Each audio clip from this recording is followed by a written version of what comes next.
Dear viewers, welcome to a new episode of Names from the Past. When the traveler is a scientist, the product that we expect from his trip will not be ordinary or familiar.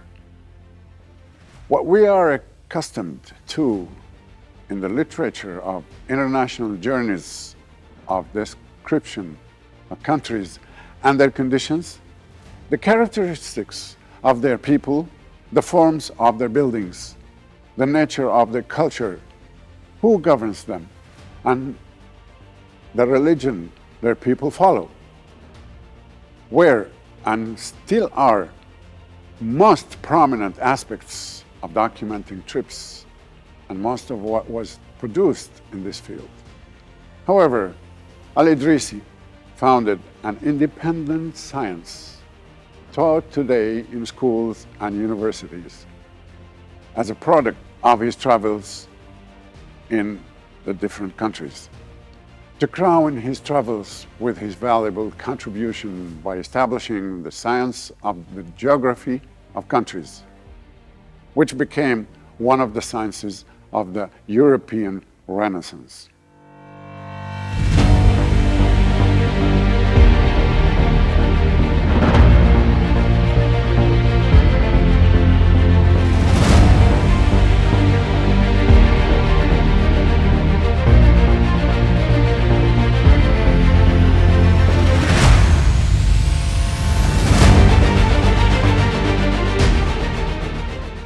Picture this: a royal advisor sent on a mission to create a world map and oversaw the creation of more than 70 maps. That man was Arab geographer الإدريسي, who created one of the most studied works of map making and geography. Centuries before digital navigation apps put global maps at our fingertips, people relied on the work and research of scholars and cartographers. And cartographers means map makers, to illustrate the world. One of the most famous cartographers to publish early maps of the world was Arab Muslim geographer, traveler, and scholar Muhammad ibn Abdullah ibn Idris al-Sharif al-Idrisi, or simply al-Idrisi. Al-Idrisi's book, The Excursion of One Who is Eager to Traverse the Regions of the World, yeah, it's a mouthful, is known as one of the greatest works of medieval geography and cartography. He was given the title al-Sharif because he was not only from a noble lineage, but was also a Hashemite, the same clan who our beloved prophet, Muhammad, may the peace and blessings of Allah be upon him, his household and companions, hails from. That's beautiful.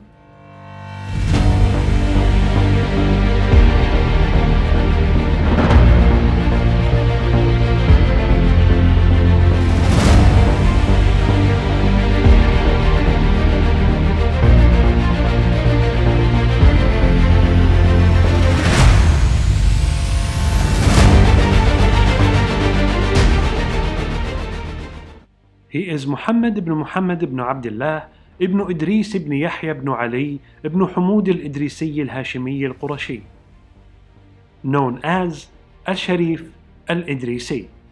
He was born in the city of Sebtة in Morocco in the year 493 Hijri and 1100 AD, and from there he traveled to the countries of the Maghreb, where he first grew up in search of science and knowledge there, just as Cordoba later was a starting point for many tours in Andalusia, until he was destined to travel to the Eastern Arab world and visit Egypt and other countries. He was raised well and grew up on the traditions of his honorable house, such as focusing on the highest of matters and being an expert in leadership aspects such as courage, science, and considering the conditions of the country and the politics of the people. The impact of that was obvious in his behavior and ideas, and most likely that he received his lessons in his country, Sbtة. It was filled with famous artists in every art, and he resided in Cordoba in particular, where he mastered science more.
So, who is الإدريسي and what is his journey? How did he develop the first real map of the world and the foundations of modern geography? And what science and knowledge does his book, نزهة المشتاق في اختراق الآفاق, contain? He was called the Sicilian because Sicily was his home after the fall of the Islamic State. And he was called the Arab Strabon after the Greek geographer Strabon. He is considered one of the great geographers and travelers in human history and one of the founders of modern geography.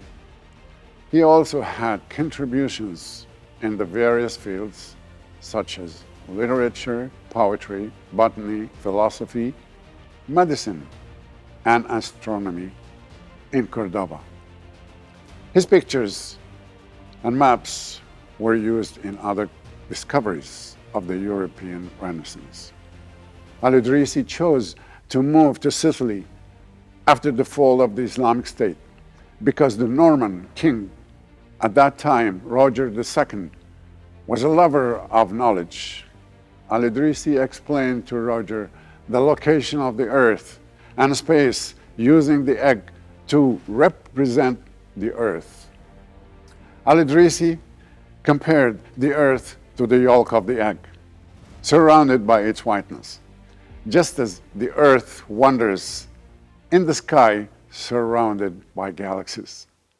In 1154, Al-Idrisi became an advisor to King Roger II of Sicily.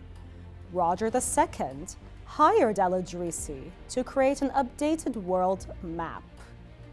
Al-Idrisi sent travelers and geographers around the world to gather knowledge for this updated map and others.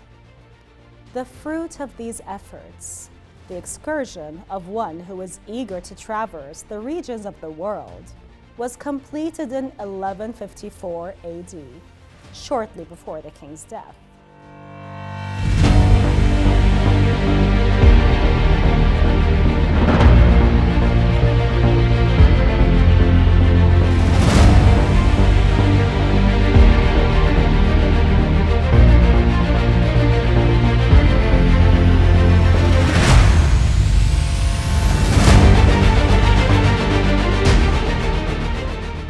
Muhammad al-Idrisi has written in literature and poetry, and he also studied medicine and philosophy at the university in Cordoba, but his most famous books are نزهة المشتاق في اختراق الآفاق, which is one of the most important works that was added to the world, as the book included a world map for the first time in the Middle Ages, from personal observations and reports based on the personal experiences of al-Idrisi.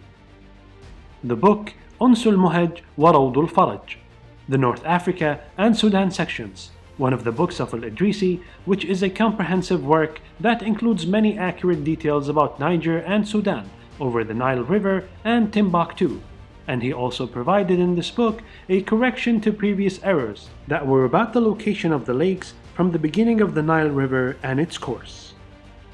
The book الجامع لصفات أشتات النبات. In this book, Muhammad الإدريسي talked about various types of plants, flowers, trees, and fruits. In addition to writing about animals and interpreting their names and the names of minerals as well, he has learned several languages to reach this advanced stage of knowledge, including Berber, Greek, and Syriac. The book روض الأنس ونزهة النفس, or the book الممالك والمسالك, in which الإدريسي mentioned everything related to geography and the earth.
Al-Safari says in the book Al-Wafi bil-Wafiyat about King Roger II, he is the one who brought Al-Sharif al-Idrisi, the author of the book نزهة المشتاق في اختراق الآفاق, to make him something in the form of the word.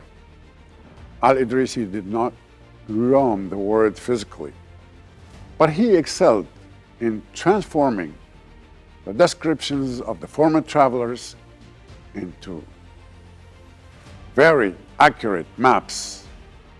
So he was touring the world while he was in Sicily. Al-Idrisi developed the first real atlas of the world, and it was a scientific effort in which he collected the sciences of contemporary and former travelers. The world map that Al-Idrisi drew is the most important achievement ever, as no one has ever done such work at the time according to experience and personal notes. In addition to reliable information from travelers and ancient scientists, another achievement of Al-Idrisi is his correction of the view that the Indian Ocean surrounded the earth from all sides, and he corrected the concept that the Caspian Sea is part of the greater ocean. The finished product included a text illustrating the geographic findings and a collection of 70 maps that included the north of the equator. Al-Idrisi's work was translated into Latin and studied globally. In fact, the main reason why one of his famous maps was called the Tabula Rogerina was because it was done during the late King Roger II's reign. Not only that, but to this very day, the IDRISI-GIS system, yeah, you guessed it, it spells Idrisi, was developed by Clark University and was named after him, Muhammad al-Idrisi.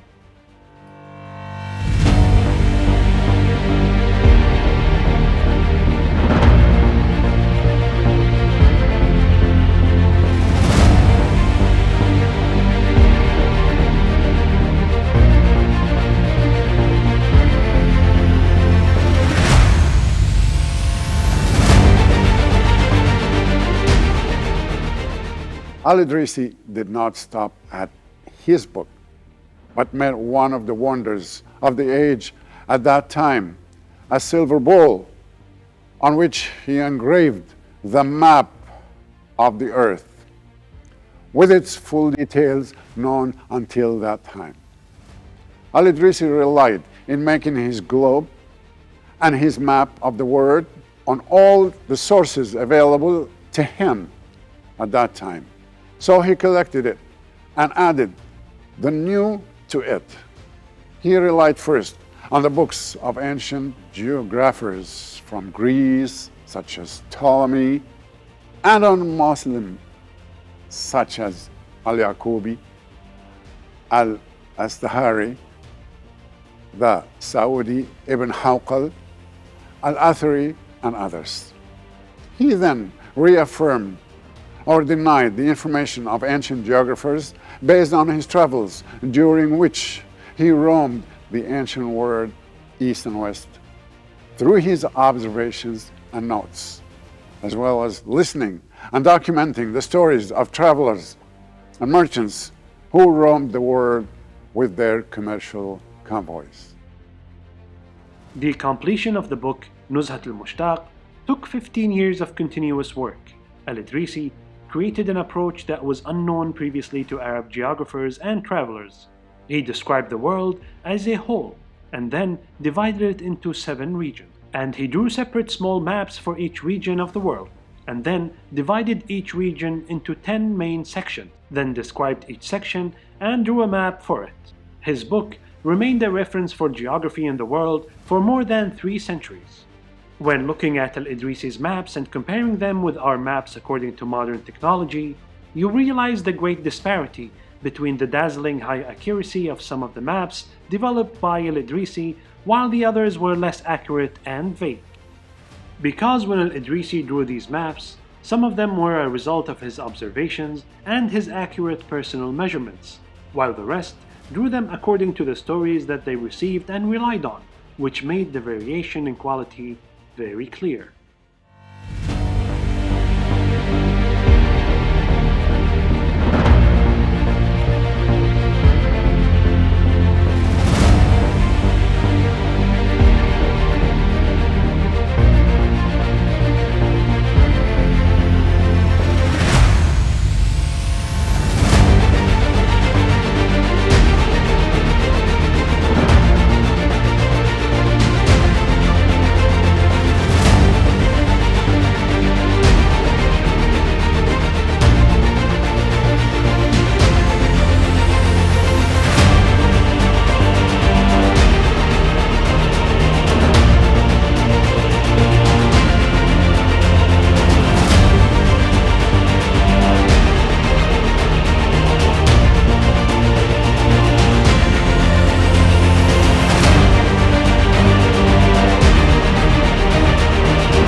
He took advantage of his presence in the court of Roger in Palermo, so he used to ask them and get clarification from them, so his work would be at a high level of credibility. And he used to write down their descriptions of cities and roads and study them, using them in cartography. But unfortunately, this ball was lost after a revolution that occurred in Sicily shortly after the time of King Roger. But the book was saved to be one of the most famous books produced by the Arab Islamic civilization in geography.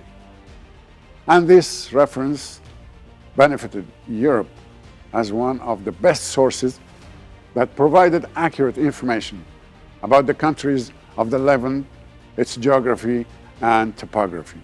Al-Idrisi was able to integrate the sciences and observations that he documented in his travels, in which he toured the world with the sciences and observations of other travelers, to come up with his wonderful production, providing evidence that there is no harm in collecting, developing, and integrating the sciences of those who preceded us with our knowledge to come up with a distinctive production capable of lasting a long time, such as the book Nuzhat al-Mushtaq, which lasted for 3 centuries as a basic reference for the geography of the world. Plus, in 2019, the Factum Foundation for Digital Technology and Conservation in Madrid created an interpretation of al-Idrisi's world map, a silver disc, 2 meters in diameter, based on his maps. Why though?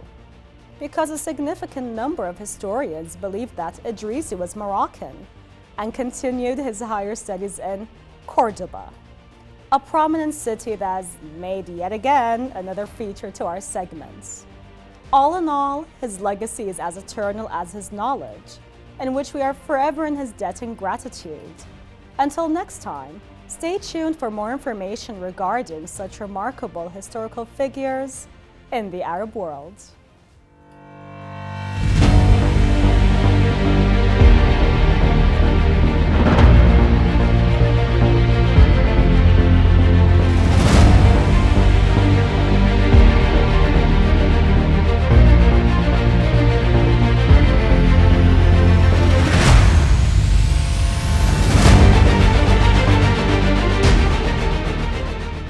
Al-Idrisi's maps were more accurate than the previously known maps, and this can be clearly seen in his maps, as he specified the directions of rivers, lakes, and highlands, explaining the topography of the countries he drew.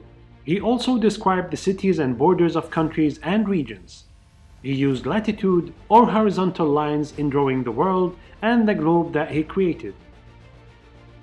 And even though longitude lines were used in the past before Al-Idrisi, he readjusted them to be clear and useful in showing the borders of countries and their extensions.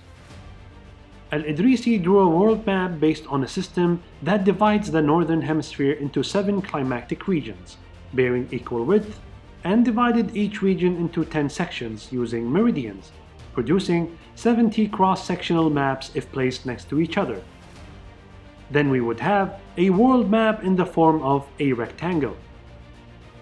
Each one of the 70 maps was drawn so that the north is facing downwards, and a description was attached to each map that includes the physical, economic, social, political, and cultural conditions of each of the areas in which it is located.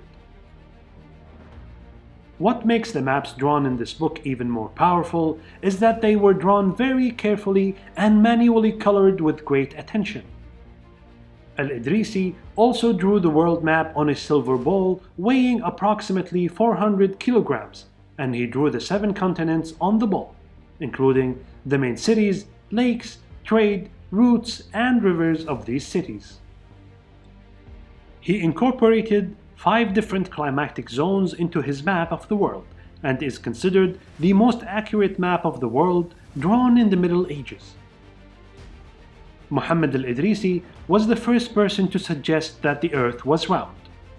He also said that water is attached to the surface of the earth, and that the air surrounds the globe. Muhammad al-Idrisi calculated the circumference of the globe. It was 22,900, and there was no significant difference between these calculations and the calculations made in the modern era. They differed by only 8%. The maps of the Islamic geographer Muhammad al-Idrisi have been considered the standard of directions and places for nearly 3 centuries. There were achievements in botany by Muhammad al-Idrisi, where he noticed that there were not many plants since the time of the Greeks. So he collected medicinal plants from all the places he went to, and he added them to the list of medicinal plants in several languages, such as Latin, Hebrew, Indian, Greek, Arabic, and Persian.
I hope you enjoyed our episode.